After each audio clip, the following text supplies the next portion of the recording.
Amis internautes, bonsoir. Le samedi 1er août prochain, les Béninois célébreront le 60e anniversaire de l'accession du Bénin à la souveraineté nationale et internationale. Et pour cette émission spéciale, pour un entretien assez riche, je reçois pour vous Faustin Aïssi. Il est béninois, acteur politique. Il est professeur émérite à l'Université de Lille, ancien premier vice-président de l'Université du Littoral Côte d'Opale, ancien vice-président de Lille Métropole, communauté urbaine en charge des universités de la recherche.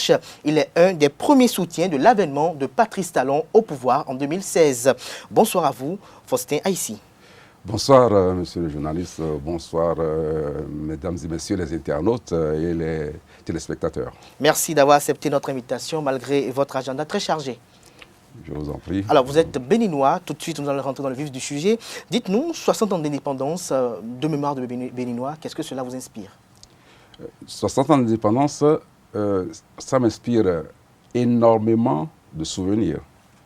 Souvenirs avant, bien sûr, donc le 1er août 1960, parce que j'étais adolescent, je disais bien adolescent donc à l'époque.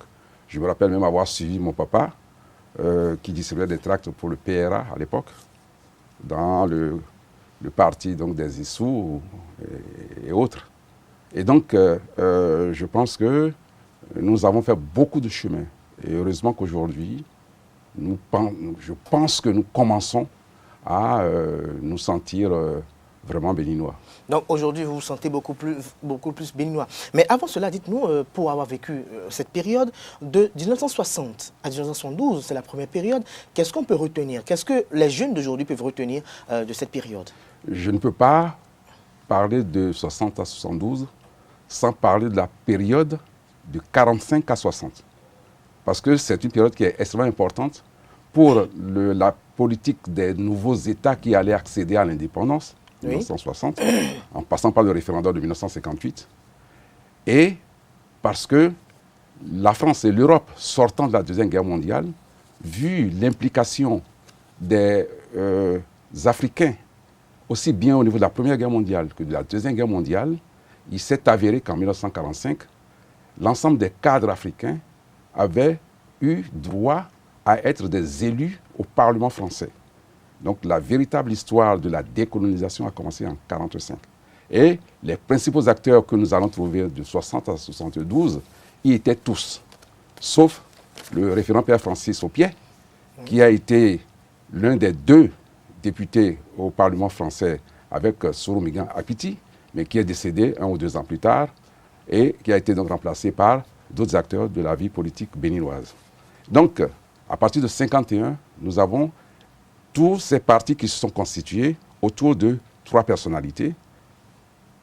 Soromigan Apiti, Justin Aoumadegbe, Tometi et Maga, Yua Maga. Il ne faut pas oublier Émile Derlin-Zessou, Émile Poisson, Pinto, qui sont les acteurs principaux de cette période qui a amené au référendum de 1958. Avec chacun de leurs partis, l'UDD, l'Union démocratique dahoméenne, le GEN d'abord pour Yua Maga, le groupe ethnique du Nord qui est devenu après le RDD, donc le Rassemblement donc, du démocratique dahoméen, oui. Et le PRD, donc du président Soromigan Apiti. Bien. C'est surtout les soubresauts des années 50, après 51, en particulier tout ce qui se passait en Asie, le Vietnam, tout ce qui se passait en Afrique du Nord, l'Algérie, et aussi aux États-Unis. Il ne faut pas oublier Rosa Parks en 1956. C'est toutes ces problématiques qui ont amené le général de Gaulle à proposer un référendum en 1958 où seule la Guinée a eu à dire non. À partir de ce moment, les autres États ont accédé normalement à l'indépendance, sauf la Guinée, mais qui l'a payé très cher plus tard. Pour le cas du Bénin? Pour le cas du Bénin, théoriquement, ça aurait dû être Soromigan Apiti qui aurait dû être président, le premier président de la nouvelle République du Bénin. Parce qu'il était le président du gouvernement territorial de l'époque, de 58 jusqu'à 59, où il a dû démissionner. Et c'est ainsi que Yua Maga a pris la suite et est devenu président quelques mois plus tard. Et Souroumi Apiti a été le seul des anciens présidents des gouvernements territoriaux, que ce soit donc celui du Sénégal, celui du Mali, celui de la Côte d'Ivoire, à ne pas être le premier président de la République donc de leur pays. Alors, comme je vous posais la question tout à l'heure, de 60 à 112, qu'est-ce qu'on peut retenir de façon sommaire et expéditive? Ça va être très difficile parce que c'était quand même une période extrêmement mouvementée qui s'adosse d'ailleurs sur ce qui s'est passé la décennie précédente. Parce qu'il y a eu un jeu permanent entre ces trois acteurs et leurs associés. Hubert Maga est parti en 1963. Il aurait pu continuer d'être président parce que c'était quand même lui qui a marqué principalement et fondamentalement le Dahomey de l'époque pendant les 3 années qu'il a été au pouvoir. La construction de la présidence, l'hôpital 350 lits, c'était lui.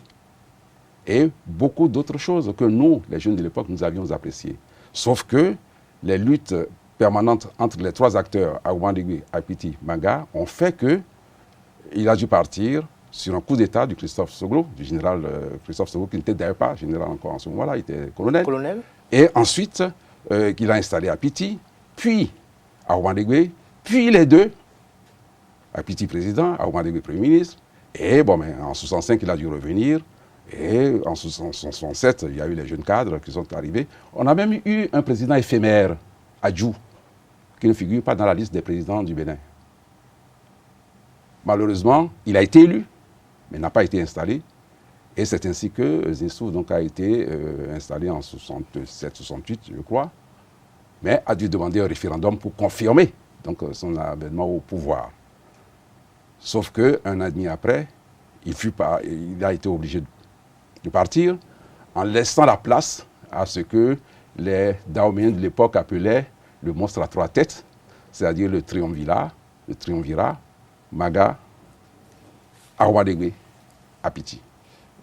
Maga, Ahouman-Digué, Apiti, le monstre à 3 têtes. En 1972, il y a eu un événement assez marquant. C'était lequel?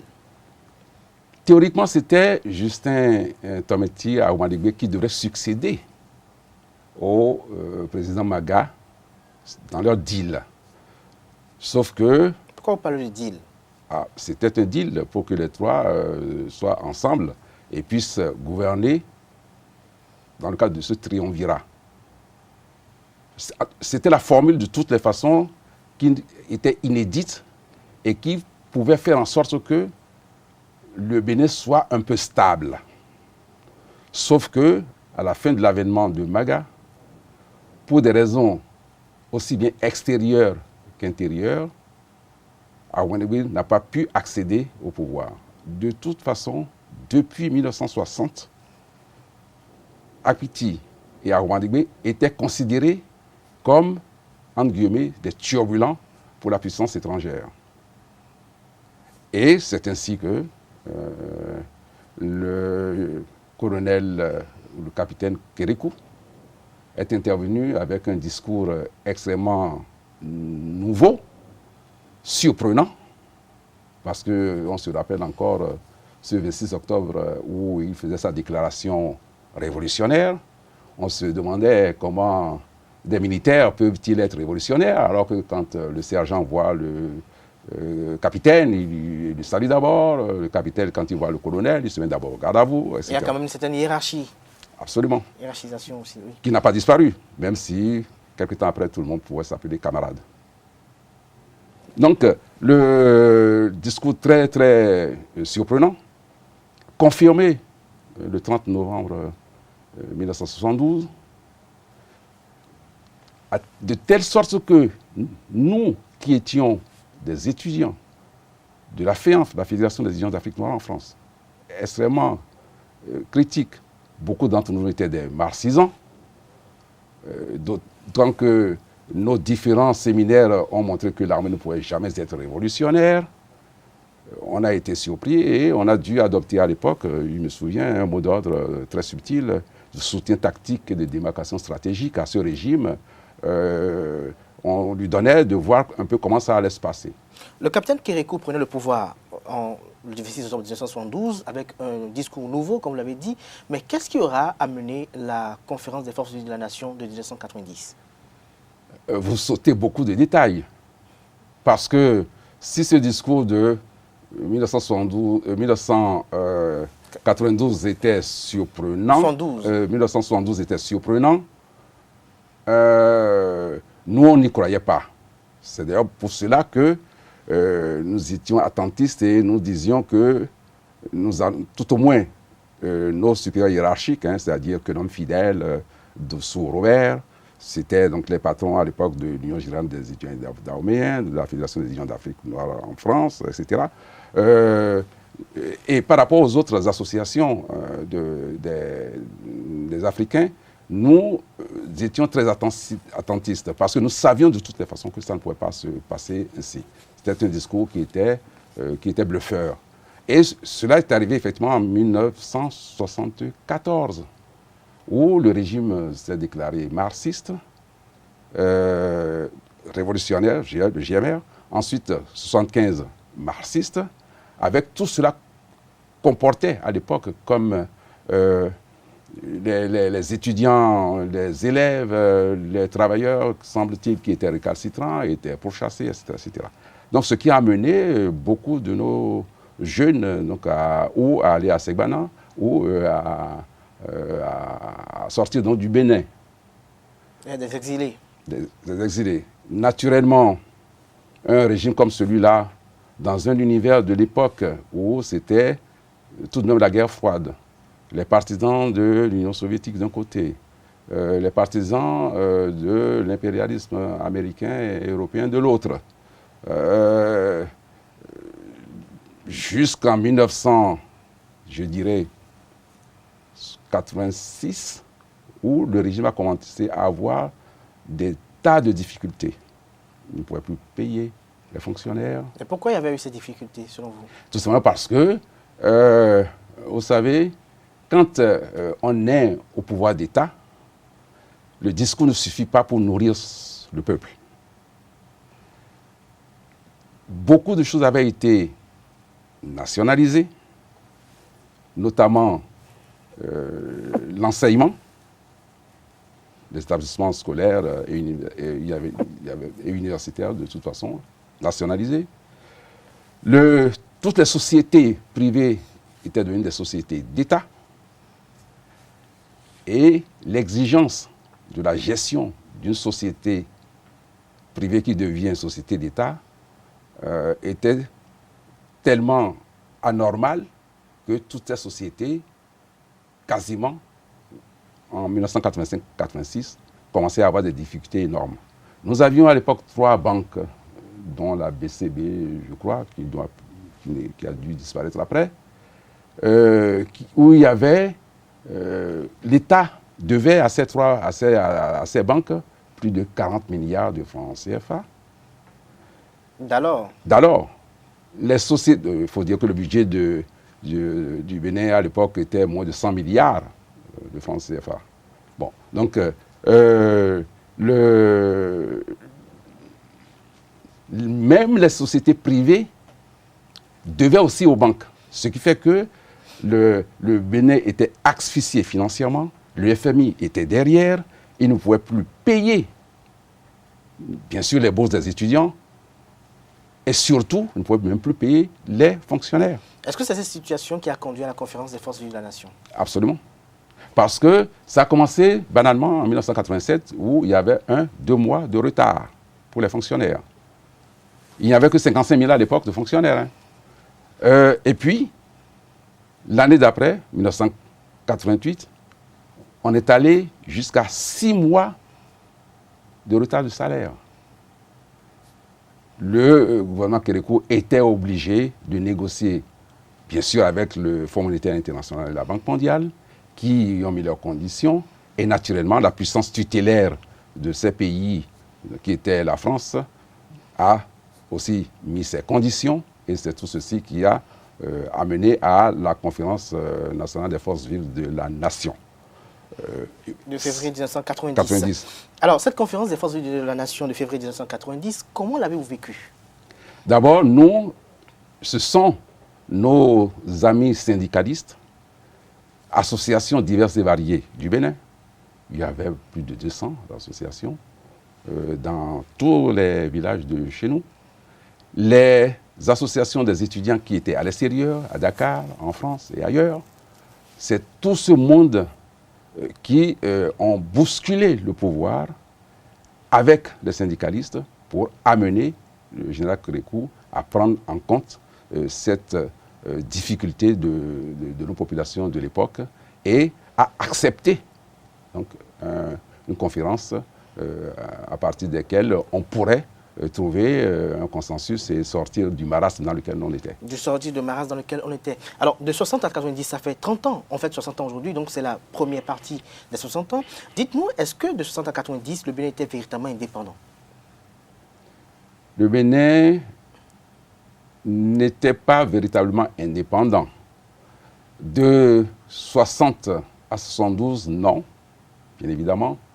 De 72 à 90, oui et non, parce qu'il y avait deux mondes à l'époque, le monde de l'Est et le monde de l'Ouest. On était dans un camp ou dans un autre. Et quel que soit le camp, on n'est pas indépendant. Nous parlons de capitalisme d'État d'un côté et du capitalisme libéral de l'autre. Et pour les pays africains que nous étions, mais aussi les pays d'Amérique latine, il était extrêmement difficile d'être réellement, vraiment indépendant. Mais on peut dire que le premier régime de Kérékou de 72 à 89 avait une relative indépendance. Parce que l'Union soviétique ne se comporte pas de la même manière que le capitalisme libéral. Donc,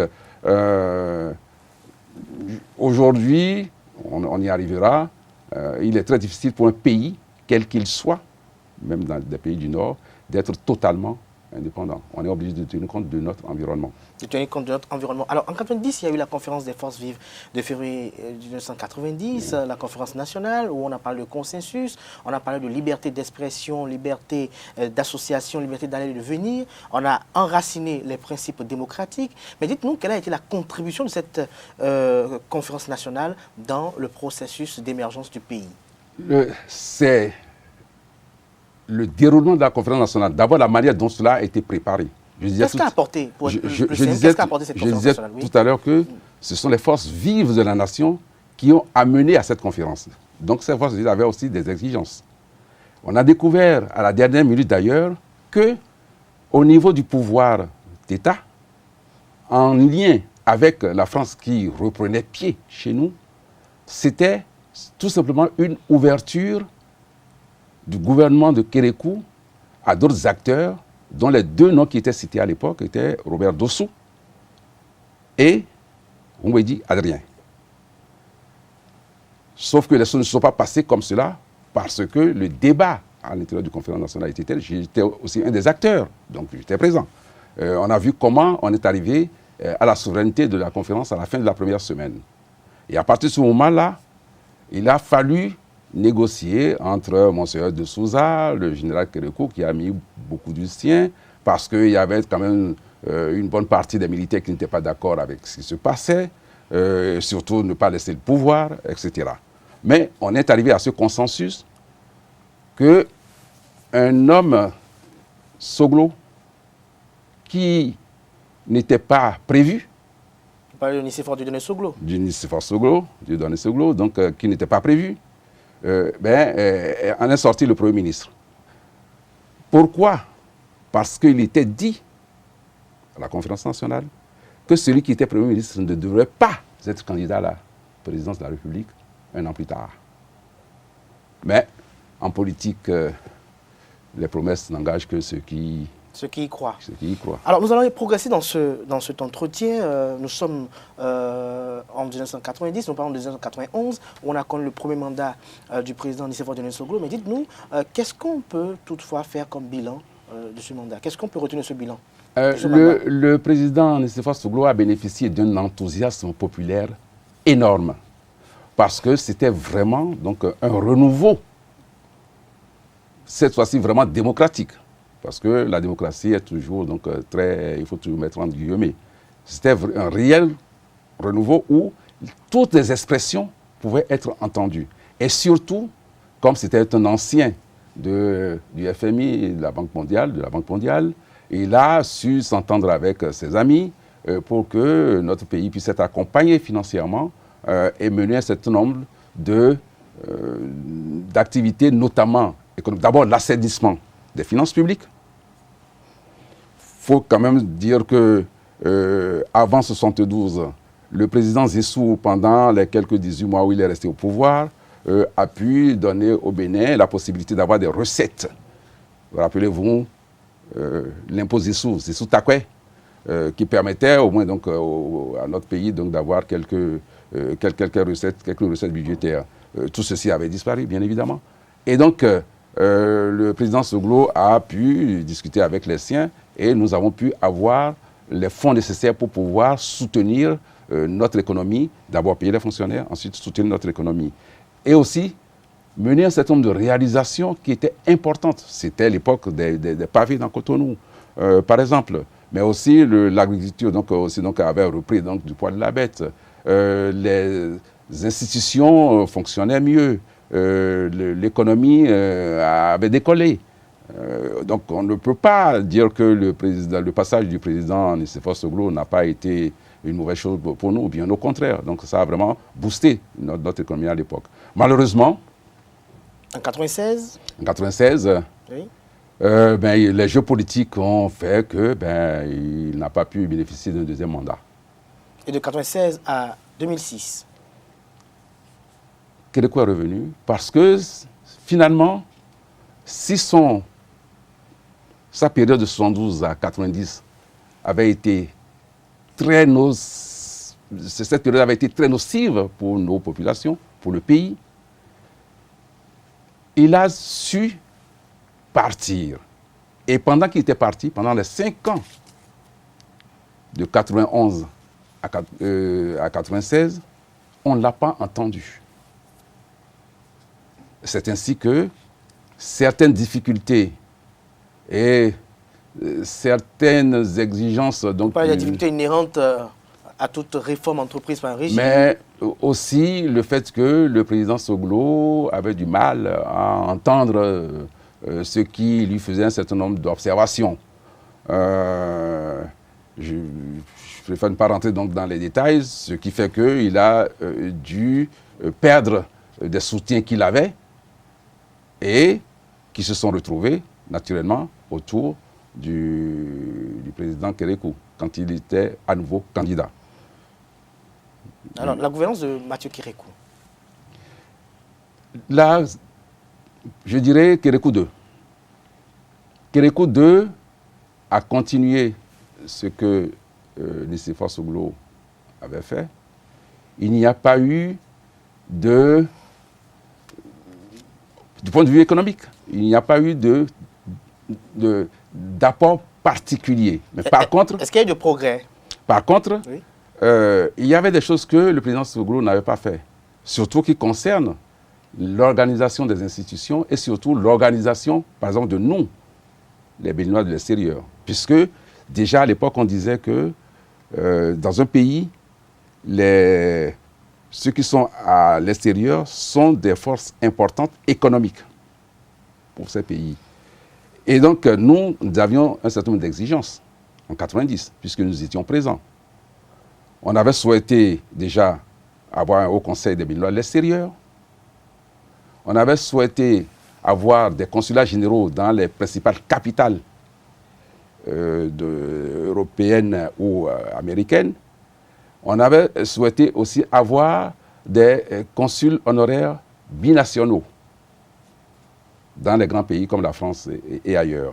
Et le président Soglo, sans doute, n'a pas eu le temps de faire cela. Et c'est le président Mathieu Kérékou qui a amorcé cette nouvelle organisation et les a donc instaurées. C'est ainsi qu'il y a eu une conférence des forces économiques dès son arrivée, donc en 1996, et suivi en 1997 de la création des hauts conseils des Béninois de l'extérieur, C'est sous le mandat de Yahi Boni, d'ailleurs, que les consulats généraux ont été créés. Donc, le président Kérékou II a pu amorcer un certain nombre de réformes qui sont beaucoup plus institutionnelles qu'économiques. Institutionnelles qu'économiques. Alors, de 2006 à 2016, Mathieu Kérékou est parti, il y a eu Thomas Boniaï qui est venu au pouvoir. Il a géré pendant 10 ans. Vous, en tant que Béninois, quel regard portez-vous sur cette gouvernance? Est-ce qu'elle a été participative à l'enracinement des acquis démocratiques? Est-ce qu'elle a promu les valeurs qui ont suscité l'indépendance en 60? Mon parcours de militant m'amenait naturellement à ne pas croire en quelqu'un qui sort de nulle part. Autant nous étions très résistants quand ce sont des militaires qui accèdent au pouvoir, autant quand vous n'êtes pas organisé en amont, c'est extrêmement difficile. Et donc, le président Yahi Boni a commencé à apparaître un an avant les élections de 2006, où on l'a vu dans le Nord commencer à faire cette d'action, puisqu'il était à côté, hein, il était le directeur de la boîte à côté, à Lomé. Et il est arrivé en disant que ça allait changer. Je pense que par rapport à la gouvernance de Kérékou, c'était difficile de dire que ça allait changer, puisque Kérékou II n'avait pas particulièrement bouleversé le tissu économique, au contraire, donc il a essayé donc de réorganiser un peu les institutions, de maintenir le cap. Et donc, ce que ça allait changer, il a fait un premier mandat qui s'est passé sans difficulté, et puis c'est surtout le deuxième mandat qui a été un peu difficile en ce sens que, dès qu'il a été élu pour son deuxième mandat, sa préoccupation était déjà de changer la Constitution et de rester au pouvoir comme beaucoup de chefs d'État africains. Et cela, de mon point de vue, l'a empêché de voir l'essentiel de ce dont les Béninois avaient besoin à l'époque. Et malheureusement, c'est cela qui l'a guidé pendant les 4-5 ans qui ont constitué son second mandat, jusqu'au chaos de 2011, je crois. Hein, 2011, oui, le chaos de 2011. Qui a failli d'ailleurs, donc si Adrien Mbedi avait écouté les siens, on aurait pu avoir donc une émeute dans ce pays. Il a calmé les siens parce que tout le monde savait que ce chaos de 2011 n'en était vraiment pas. Selon vous, ce chaos n'était pas un chaos. C'est votre avis de citoyen béninois lambda, on vous le concède. Mais de 2006 à 2016, puisque c'est beaucoup plus dans l'actualité, c'est encore récent, nous allons un peu nous appesantir un peu dessus. Des réformes ont été engagées par le président Boniaï. Dans la vie politique, il y a eu des réformes économiques, macroéconomiques. Sur le plan social, des initiatives ont été prises également. Dites-nous, en tant que Béninois, même que ce soit, si vous avez eu affaire à l'étranger, vous étiez un peu fréquent chez vous au Bénin, quel regard portez-vous? J'étais régulièrement au Bénin. Et ce qui m'intéressait surtout, c'est l'éducation nationale, puisque j'avais des responsabilités importantes dans les universités. Sur le plan sociopolitique, est-ce que le système partisan fonctionnait mieux? Est-ce que sur le plan économique, l'économie du pays allait très bien? Je ne peux pas dire... la lutte contre la corruption, l'impunité, oui. Je ne peux pas dire que le système politique fonctionnait mieux, puisque nous avons 200-300 partis. Et il est clair que les partis de quartier ne peuvent pas fonctionner. Donc, de ce point de vue-là, vraiment... mais ça, c'était l'une des conséquences de la conférence nationale. C'est-à-dire que c'est le multipartisme intégral. Bon, très bien, mais ça a aussi son revers. Donc, de ce point de vue-là, il n'a pas fait grand-chose. Je dirais plutôt que c'est le nouveau régime donc, qui a fait quelque chose dans ce sens-là. Donc, on ne pouvait pas s'attendre à ce que cela soit mieux. Mais par contre, il a effectivement fait un certain nombre de réformes qui était intéressante, marquante non. Marquante non. Je dirais seulement donc intéressante, puisque ça ne saute pas vraiment donc à l'esprit quand on voit le bilan donc des 10 années de de Yahi Boni. Mais pour ce qui concerne la stabilité du pays, ceci est quand même important. Mais le problème que nous avons surtout, c'est que les ministres de Yahi Boni avaient une durée de vie extrêmement rapide. Et donc, il est difficile d'apprécier des actions de tel ou tel ministère en particulier, puisqu'il y avait un turnover qui était tel que pour le citoyen lambda, on ne voit pas la boussole. Est-ce que vous pensez que le fait que l'ancien président Boni Yahi changeait de façon récurrente ses ministres, démettait tel ou tel autre de ses fonctions, est-ce que cela était également un plomb dans l'élan de développement qu'il avait promis aux Béninois depuis 2006? Absolument. Mais vous savez, quand vous nommez un ministre donc, dans un ministère, il faut le temps de voir la réalité de ce ministère, d'imprimer sa marque, d'engager des réformes, de les suivre. Mais si au bout de 3, 4, 6 mois, donc, il part, disons un peu plus, donc au bout d'un an, il part, c'est extrêmement difficile et délicat. Ce qui veut dire que le président lui-même n'avait sans doute pas vraiment de boussole. Et ça, je pense que ça a beaucoup nui à ce que le président Yahi Boni aurait pu faire. Bien sûr, il a continué un certain nombre d'actions donc du président Kérékou, tout comme ce dernier avait continué donc, cette action du président Soglo. Nous avons un certain nombre de ponts ici donc, qui ont été faits.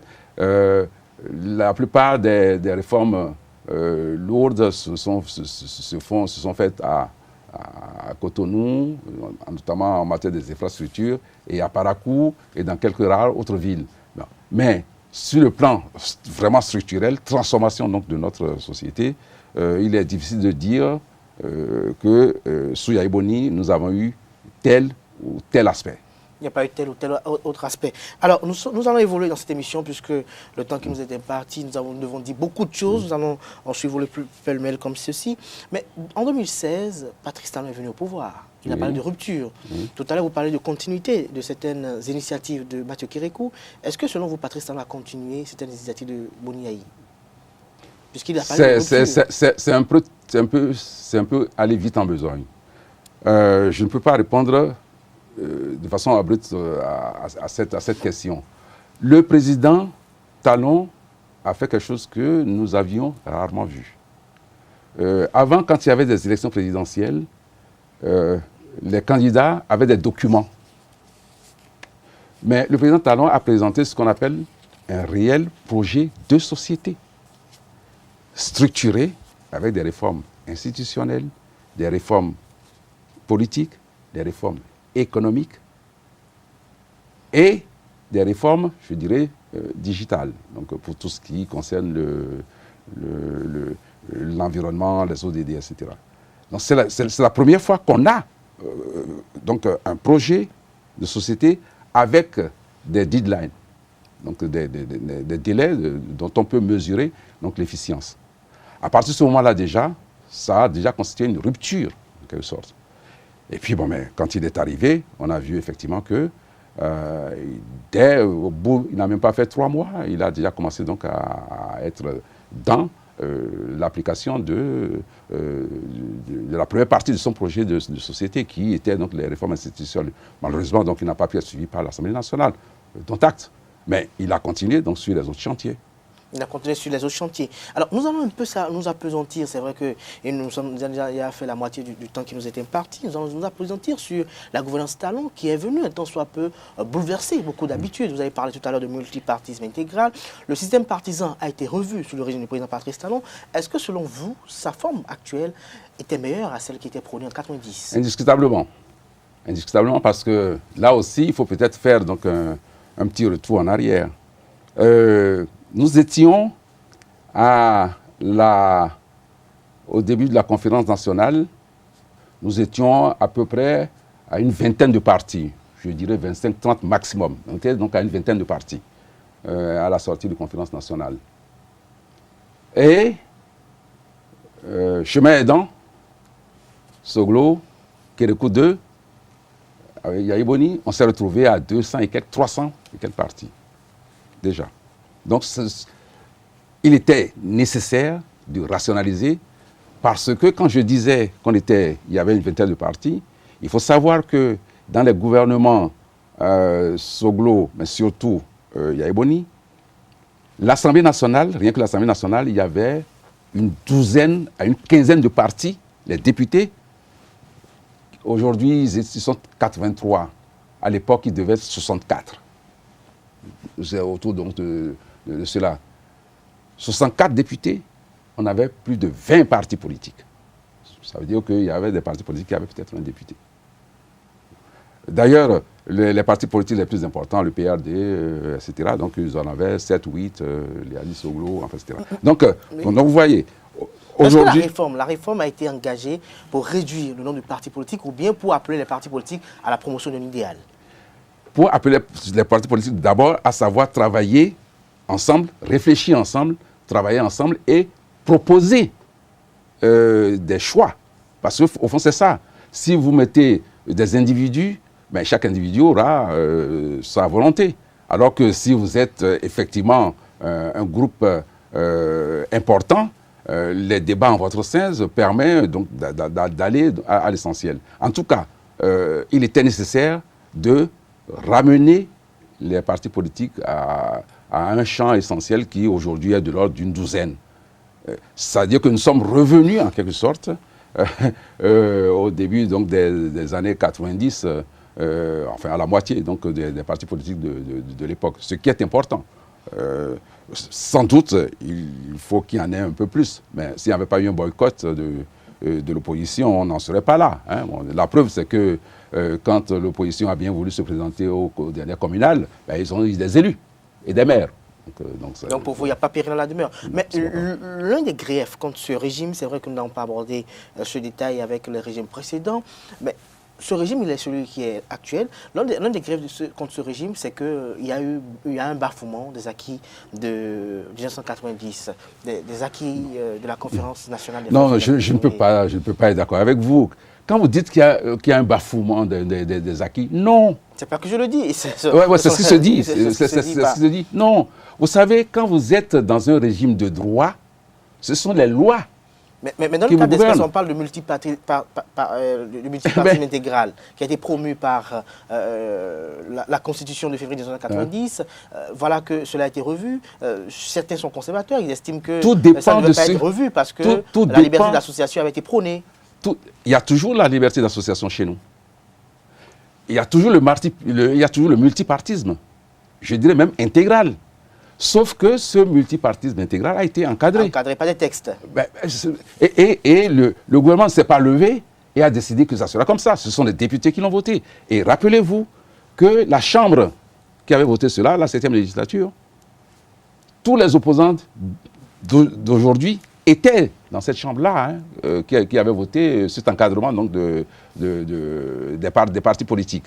Mais il est évident quand même qu'un parti politique dans un pays soit national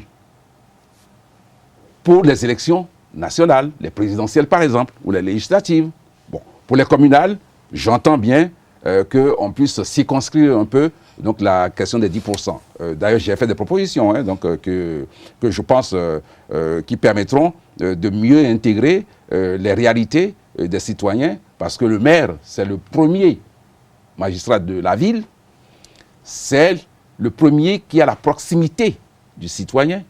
Et donc, celui qui est, par exemple, si je prends le cas de PRD, qui a gagné Porto-Novo et qui se retrouve sans élu, il est évident que les citoyens de Porto-Novo, les Ouémenou, c'est ça? Les Rabuntor, ben, celui qui a Tchoumi, qui vote là-bas, n'impacte pas la situation. Et vice-versa d'ailleurs.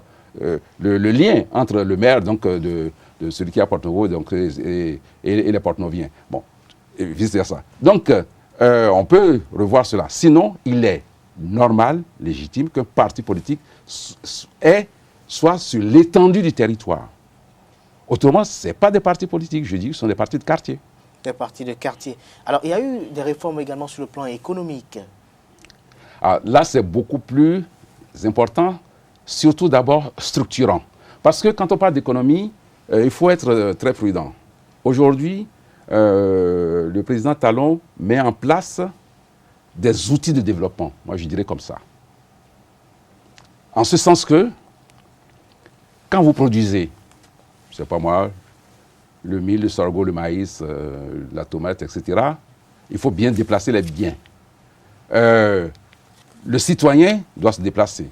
Donc, les infrastructures routières, ce sont des outils de développement qui font gagner du temps. Ensuite, nous avons besoin d'énergie. Nous sommes dans un studio. Si je me rappelle, il y a quelque temps où ça coupait tout le temps. Ce qui fait que, des gens comme vous avez sans doute un groupe électrogène qui prend le relais automatiquement. Mais le citoyen lambda n'en a pas. Et donc, c'est un souci. De même, si vous invitez des chefs d'entreprise, des universitaires comme moi, pour venir en colloque, en conférence, et que le courant se coupe tout le temps, ils vont se dire, mais ce pays, il y a quelque chose qui ne fonctionne pas. Si je dois faire des affaires avec vous, c'est un peu difficile. Mais qu'est-ce qui a véritablement changé en dehors de ces réformes sur le plan économique, sur le plan institutionnel et politique? Qu'est-ce qui a véritablement changé d'avril 2016 à nos jours? Aujourd'hui, déjà, le pouvoir, quand il est arrivé, il a pu mettre en place son projet et qu'il est en train de dérouler. Mais dans tous les secteurs, c'est-à-dire que pour la première fois au niveau du Bénin, on aborde un développement de façon multilatérale. J'ai parlé par exemple donc, des infrastructures routières, énergétiques, logistiques, etc. Mais sur le plan social, on dit que le gouvernement passait social. Mais la santé, ce n'est pas du social. Être en bonne forme, ce n'est pas du social. Vous savez tout ce qui a été donc, introduit sur le plan sanitaire. D'abord, faire en sorte que... Vous parlez des grèves qui ont été recadrées ou... Non, mais ça c'est des problèmes sociaux, ça. C'est des problèmes entre des employeurs et des employés. Ça, c'est partout dans le monde. Bon, donc on ne va pas rentrer donc, dans cette type de lutte sociale. De toute façon, partout dans le monde, les mouvements sont encadrés. Non, moi je parle par exemple des structures sanitaires. Figurez-vous que beaucoup de nos cadres sont obligés d'aller à l'étranger pour faire ce qu'on appelle un contrôle de santé. Vous trouvez ça normal? Il faudrait que nous ayons ici des hôpitaux de zone qui soient fonctionnels.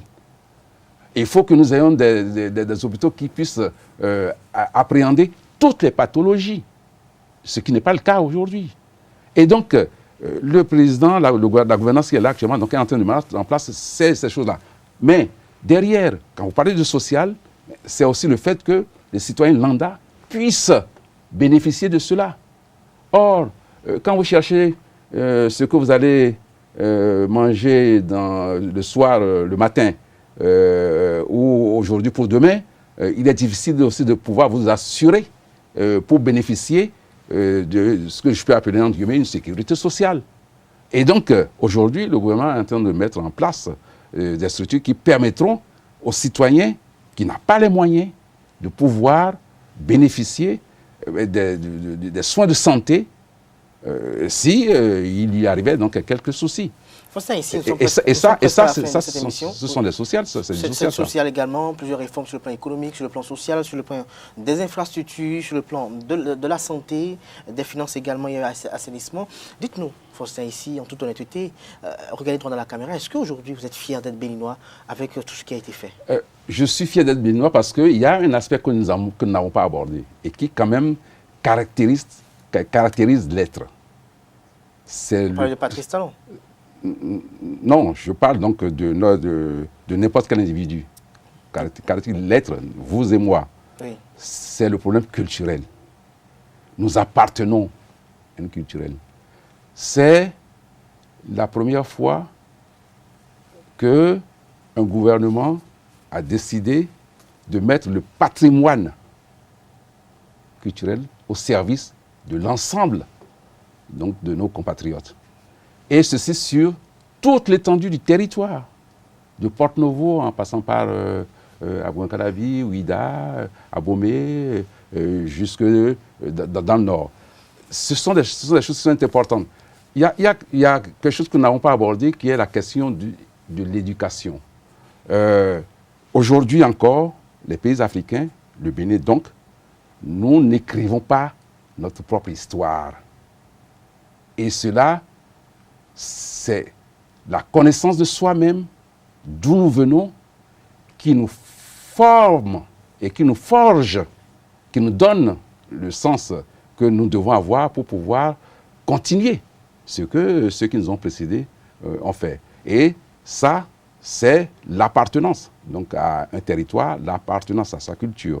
Et malheureusement, on n'a pas le temps donc, de développer donc, cet aspect-là, qui est très important et qui fait en sorte que vous et moi, nous nous sentons d'être dans une même communauté. Dans une même communauté. Alors, nous avons fait le bilan de 60 à 2020, c'est-à-dire les 60 années, mais les perspectives, quelles sont les perspectives? Puisqu'en 2021, il y aura une élection présidentielle.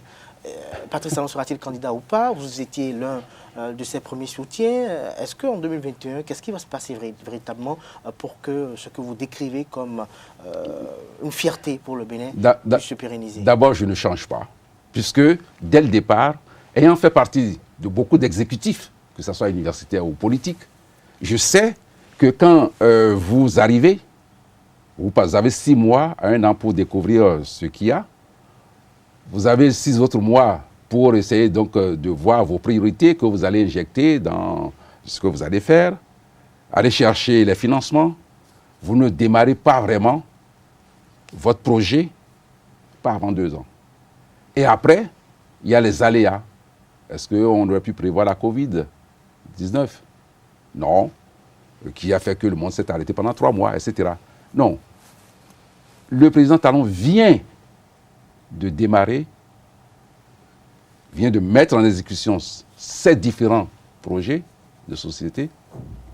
Et donc, nous avons encore beaucoup à faire dans beaucoup de domaines.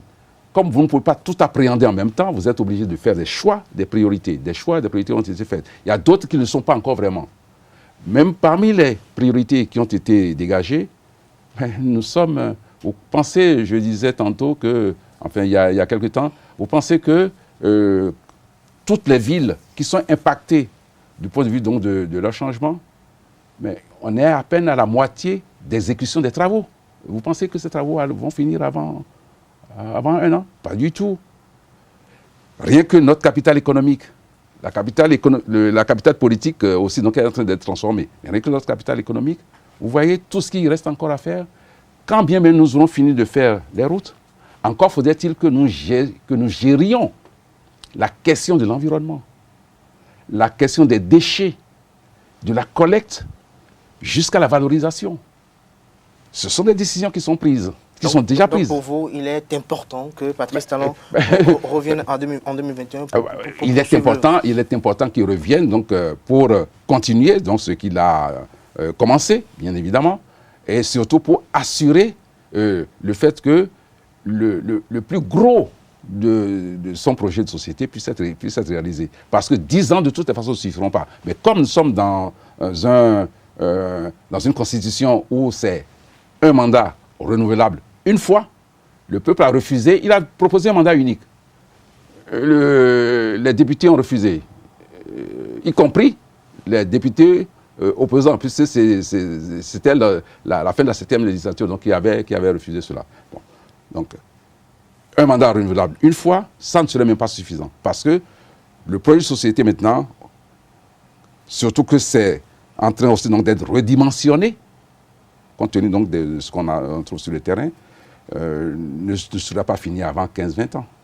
Mais déjà, pour ces 10 ans qui pourraient être amenés à faire, ce serait vraiment important et suffisant pour vraiment le lancer. Il faut vraiment le lancer. Merci à vous, Faustin Haïssi. Vous allez regarder droit dans la caméra. Nous sommes à la veille de la fête de l'indépendance. Vous allez quand même dire joyeuse fête de l'indépendance à nos amis internautes qui nous suivent en ce moment.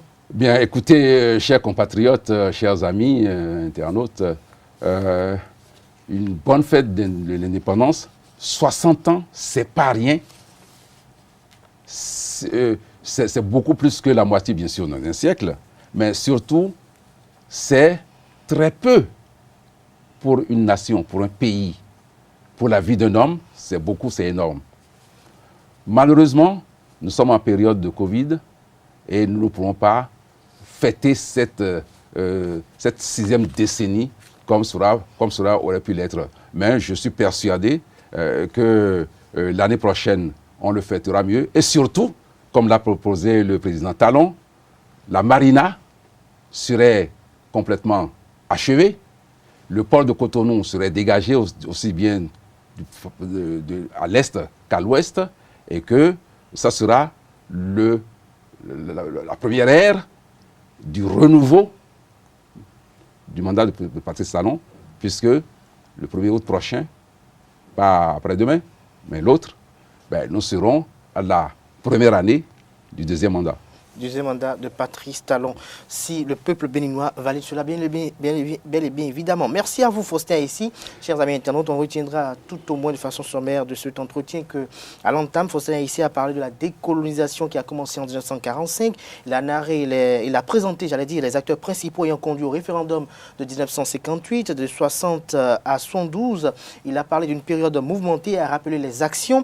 Le monstre à 3 têtes a été décrit et il a exposé les causes internes et externes qui ont influencé également les grands faits et événements qui ont conduit à la conférence nationale des forces vives de février 1990. Il a rappelé également le discours nouveau du général, du capitaine à l'époque de Mathieu Kérékou, celui du 26 octobre 1972. Il a exposé les calvaires des 55 000 fonctionnaires de l'État en 1988-87. Il a exposé également les raisons ayant suscité la tenue de cette conférence des forces vives de la nation. Il a fait le bilan de la gestion du président Nicéphore Dieudonné Soglo de 91 à 96 et de 96 à 2006, celle de Mathieu Kérékou. Il a exposé de long en large ce que cette gouvernance a apporté pour le peuple béninois. De 2006 à 2016, c'était le président Thomas Bouniaï qui était au pouvoir. Pour lui, c'était un premier mandat réussi, mais un deuxième mandat de volonté qui était gâché par la volonté du président d'alors, Bouniaï, de réviser la Constitution pour s'éterniser au pouvoir. Et donc, il y a eu des réformes marquantes, mais pas intéressante. De 2016 à nos jours, aujourd'hui, il a parlé d'un système partisan qui est indiscutablement meilleur. Il s'agit de cette réforme engagée par le président Patrice Talon. Pour Faustin ici, il y a toujours le multipartisme intégral au Bénin, mais seulement qu'il est encadré par des textes et des lois votées lors de la 7e législature au sein de laquelle il y avait des députés de l'opposition. Il n'est pas très d'avis avec la question des 10% en ce qui concerne les élections communales et municipales qui, pour lui, sont des élections de proximité. Partout au monde, selon Faustin ici, les mouvements sont encadrés. Il a rappelé et exposé les réformes politiques, institutionnelles et économiques entreprises par le régime du président Patrice Talon. Pour lui, Patrice Talon vient de démarrer, il y a beaucoup à faire et l'homme estime et exige d'ailleurs que Patrice Talon revienne en 2021 pour poursuivre l'œuvre salvatrice entamée. C'était Faustin Haïssi, béninois acteur politique, professeur émérite à l'Université de Lille, ancien premier vice-président de l'Université du Littoral Côte d'Opale, ancien vice-président de Lille Métropole, communauté urbaine en charge des universités de la recherche. Il était l'un, et il est toujours d'ailleurs, il est soutien de Patrice Talon, un soutien indéfectible. Merci d'avoir accepté notre invitation pour cette émission spéciale à l'occasion des 60 ans d'indépendance du Bénin. J'espère qu'on vous revoira dans nos studios sur ZAE TV très bientôt. Merci, monsieur le journaliste. Merci à vous, chers amis internautes, et à très bientôt.